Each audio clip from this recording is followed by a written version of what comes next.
वहिनी.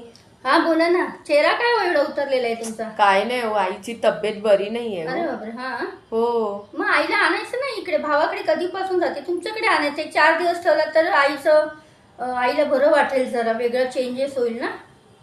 ओ पण भावाने हिस्सा घेतलाय ना, भावाची जिम्मेदारी सांभाळायची. मी कुठे इथे घेऊन येऊ, मी जाते बघायला वगैरे. अरे भावाला हिस्सा दिले, तुम्हाला पण दिलेला आहे ना हिस्सा? हो मला पण दिले, मुलगी आहे मी त्यांची. हो मुलगी असलं म्हणून काय झालं. हिस्सा घेताना तेव्हा तुम्ही बरोबरीचा हिस्सा घेतलात. मग आई वडिलांना सांभाळताना तुम्ही भावाची जिम्मेदारी असं कसं बोलू शकता? दोघांनी मिळून आई वडिलांना सांभाळायचं असतं. भावाची एका कोणाची जिम्मेदारी नाही आहे. आणि हिस्स्याचं पण जाऊ द्या, तुम्ही पण तर त्यांची मुलं आहात ना. मुलगा मुलगी तुम्ही दोघे त्यांचेच आहात ना. बरोबर. मग दोघांची जिम्मेदारी आई वडिलांना सांभाळायची. फक्त हिस्सा घेताना तुम्ही पुढे असता. बरोबर. चुकीचं आहे असं करू नका, घेऊन या त्यांना. ठीक आहे. हो हो हो.